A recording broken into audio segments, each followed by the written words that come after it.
especially for those rare diseases, right? So once we get through that tunnel and say there's an approval and you're getting into the commercial operations, are you ready, right? And to be honest with you, we have seen number of our clients who have struggled with that, where they have gotten perfect approval of a product, and biannual inspections comes along, and questions are being brought up, right? So can we avoid that? Absolutely, right? How do we avoid it? Strengthening the front end of that program so you can predict based on risk-based approach to avoid that wall of CMC in actually the commercial operation sector.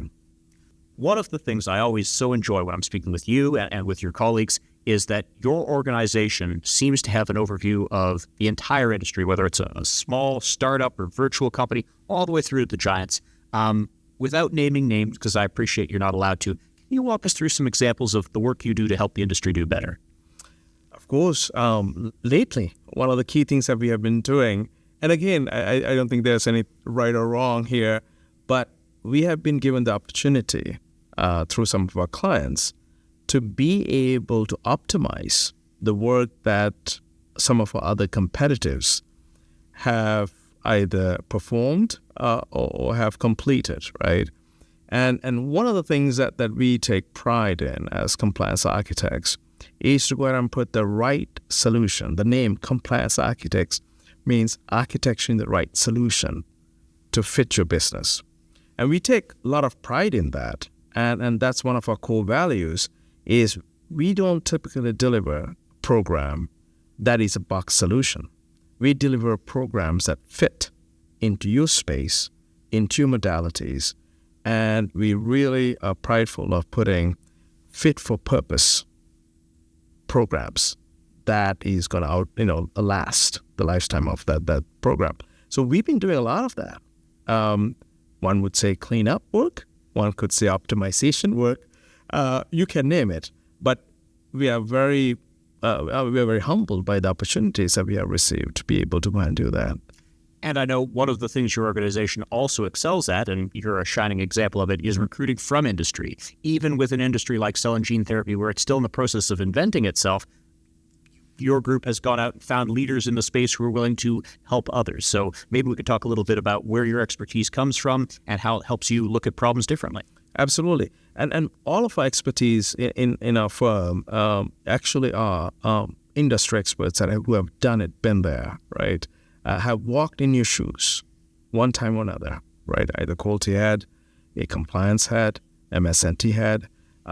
So we pride ourselves in having that because it is industry expertise and seasoned industry expertise, right? Where majority of our team members are there not only to go ahead and deliver a very good program to them, but also help teach and leave behind the knowledge. We do not want to take our knowledge with us of your programs. We want to leave that behind. So those principles allow us to bring the right talent into our programs. And that's one of the reasons why I joined, right? Compliance Architects it was a time in my career that I felt that it's time that I give back, right? And I am doing that, believe me or not, right? I love it, right? The last year has been absolutely phenomenal for me. I've worked with so many different clients who I've been able to go ahead and share my knowledge and know-how while I'm doing that to help them to elevate their programs to the next level.